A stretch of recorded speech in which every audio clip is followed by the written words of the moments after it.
राधे राधे। ये वीडियो भी मैंने अपने प्रॉपर्टी पे ही बनाई है। अभी तक तो मैंने ये बताया था कि मेरे पिताजी की प्रॉपर्टी पे ही सब भूमाफिया लगे हुए हैं, कुछ मोती बाजार के, कुछ नींबू घेर के। मैं आपको एक बात और बताना चाहती हूँ, मैं गंगा विहार कॉलोनी में रहती हूँ और ये मकान जिसमें मैं रहती हूँ ये मेरे हस्बैंड और हमारी मेहनत की कमाई से ये मकान बना है। यहाँ पे भी भूमाफिया लगे हुए हैं, बल्कि कुछ भूमाफियों के साथ तो मेरा कोर्ट में केस चल रहा है गंगा विहार में। आपको मैं बताती हूँ प्रॉपर्टी को हड़पने के लिए कैसे कैसे तंग किया जाता है। कि सामने 4-5 डॉग ले आओ, पूरी रात भुकवाओ, पूरे दिन भुकवाओ।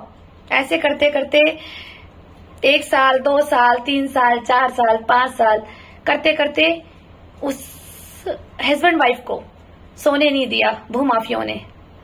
क्यों?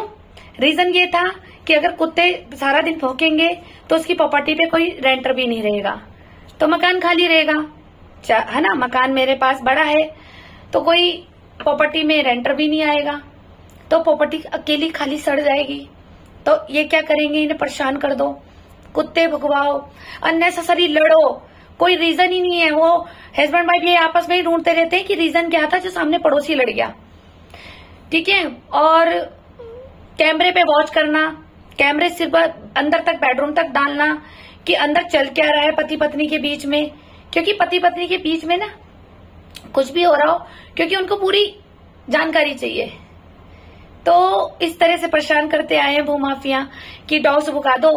और एक दिन क्या हुआ, अचानक से इनका प्लान फेल हो गया। क्यों? क्योंकि उस लड़की की यानी कि मेरी तबीयत बहुत खराब हो गई। मुझे क्रॉनिक इंसोमिनिया हो गया और एंजाइटी हो गई, नींद के सेल्स बनने बंद हो गए, और जिसके कारण मुझे एक जानलेवा बीमारी ऑटोइम्यून डिजीज सिस्टेमेटिक लूपस हुआ है। आप नेट पे सर्च करना या किसी डॉक्टर से पता करना कि ये बीमारी कैसी है, इसका वर्ड में इलाज नहीं है। रीजन यही है रिपोर्ट में कि क्रॉनिक इंसोमिनिया, एंजाइटी, डिप्रेशन। अब देखो क्रॉनिक इंसोमिनिया किस लिए हुआ, जब इतने साल से डॉग भुकवाए गए हैं कंटिन्यू, तो वो बीमार हो गई लड़की, उसके सेल्स ही नहीं बने। और जब वो सो नहीं पाई ठीक से, उसे दिक्कत हुई, पूरी पूरी रात कोई सामने, बिल्कुल जस्ट सामने ही डॉग भौंक रहे हो, 4 डॉग एक साथ भौंक रहे हो, और उनके कहने पे यानी कि मेरे कहने पे अगर ये कह दिया प्यार से कि आप अपना डॉग अंदर रख लीजिए और पूरी रात भौंकता है, तो वो एक इश्यू बनाते हैं। कुत्ता है, भौंकेगा नहीं क्या? भौंकेगा नहीं, क्यों नहीं भौंकेगा? कुत्ता है।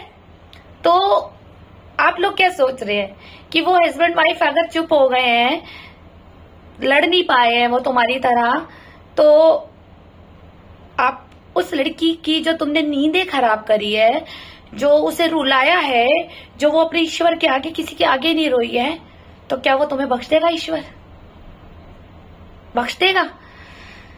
अगर बख्श देगा तो मैं देखना चाहती हूँ अपने ईश्वर को। अब वो ये मत सोचना आप कि अगर आप लोग सुन रहे हैं, मुझे आम जनता सुन रही होगी कि ऐसे ऐसे पड़ोसी भी होते हैं, ठीक है। कहते हैं पड़ोसी वो होता है कि अगर कोई पड़ोसी को दुख हो ना, तो वो माँ बाप से पहले, भाई बहन से पहले, सबसे पहले पड़ोसी घर में आता है। पड़ोसी वो होता है एक बेस्ट फ्रेंड की तरह बन के रहता है। लेकिन यहाँ पड़ोसी, मुझे तो ऐसा लगा कि जैसे पाकिस्तान मिला हो मुझे।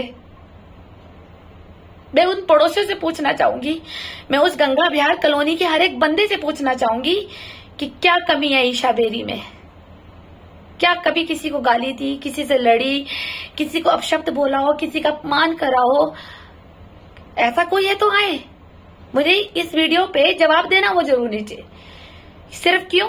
क्योंकि ईशा बेरी की तरक्की से चिढ़ रहे हो कि वो कामयाब क्यों हुई है? अरे उसे देने वाला तो उसका ईश्वर है। ईश्वर से, उस लड़की ने तो हमेशा ईश्वर से मांगा है ना। उस लड़की ने तो कभी किसी से के साथ बदतमीजी और ऐसे कुछ अपमानजनक कुछ भी नहीं किया है। लेकिन आप लोगों ने उसकी जिंदगी बर्बाद कर दी कि उसे बच्चा भी नहीं पैदा हो सका। ठीक, क्रॉनिक इंसोमिनिया के कारण वो सो नहीं पाई। तुमने उसके ऊपर क्या क्या नहीं अत्याचार करे, रोज लड़ना। आज तुम लोगों के साथ कोर्ट केस चल रहा है। मेरा वहां भी मकसद नहीं था आप लोगों को वहां ले जाने का, लेकिन क्या करें, आप बाज ही नहीं आ रहे थे। 10 साल से आपने मेरा जीना इतना हराम कर दिया था। अगर ये हरकत तुम लोगों के साथ हो रही होती ना, जो मुझ पे गुजरी है ना, जो मुझ पे गुजरी है, अगर तुम पे गुजर जाती तो तुम दुनिया से ही गुजर जाते, समझ आई। लेकिन मेरे परमात्मा ने मुझे जिंदा रखा। तुमने मुझे इतना दुख दिया, कर्मा लौट कर आता है, ध्यान रखना। तुमने मुझे इतना दिया है ना, तो आपके पास इतना आएगा। वो कैसे आएगा, किस माध्यम से आएगा, कब आएगा, ये सब ईश्वर ने तुम लोगों के लिए रच रखा है। तुम लोगों ने जो मेरी लाइफ को खराब किया है ना, शायद आपको भगवान भी नहीं बख्शेगा। तुमने जो मेरी लाइफ बीमार कर दिया, मैं ना खाने के लिए ना मैं चलने के लिए, ये तो ईश्वर की कृपा है कि जो मैं इतनी बच गई हूं। बोलो ना, आप एक प्रॉपर्टी को हड़पने के चक्कर में इतने बड़े बड़े प्लान करने लग गए कि इसकी बीवी को मारो, इसकी बीवी को गाली दो, इसकी बीवी को बांझ कहो, कुल्टा कहो, बोनी कहो, गिट्ठी कहो, पतली डंडी कहो, हंसो, मजाक उड़ाओ, ताकि ये यहां से इतनी परेशान हो जाए और 10 रुपए की चीज हमें 1 रुपए में दे जाए। हड़प लो इसकी प्रॉपर्टी को भी। तो मैं भू माफिया से पूछना चाहूंगी कि गंगा बिहार में भी भू माफिया, नींबू घेर और मोती बाजार में भी भू माफिया, तो असली में चाहते क्या हो? मैंने तो इतना नहीं कमाया जितना है ईश्वर का दिया हुआ है। अरे मेरे से भी बड़े बड़े अंबानी है हरिद्वार में, उनकी प्रॉपर्टियां नहीं जब्त होती आपसे। सिर्फ कमजोर लोगों पे दावा बोलते हो बस। पर ध्यान रखना, कमजोर तुम लोगों के आगे चुप जरूर हो जाता है, लेकिन एक एक आंसू उसका बदला ना, उसका ईश्वर लेगा। और क्या पता कुछ लोगों के साथ ले भी रहा हो, ईश्वर ही लेता है ऐसे लोगों से। क्या करेंगे आप इतनी प्रॉपर्टी लेके, बताए ना। आज आप हड़प भी लोगे तो आने वाली पीढ़ियों के लिए आप एक बद्दुआ भरी प्रॉपर्टी उनको दान में करके जाओगे। उस प्रॉपर्टी पे बद्दुआ ही तो लगेगी जिसे तुम लोग हड़प लोगे। तो क्या करोगे बताओ? आपकी पुश्तैनियां भी ना बर्बादी होगी उस मकान में जो हड़पी जाती है।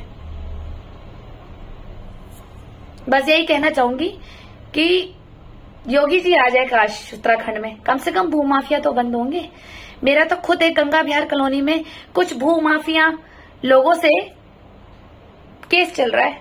मैं नाम नहीं लूंगी, समय आने पे मैं नाम भी खोलूंगी वो लोग कौन है। लेकिन गंगा बिहार के लोग तो पहचान गए होंगे कि वो लोग कौन है।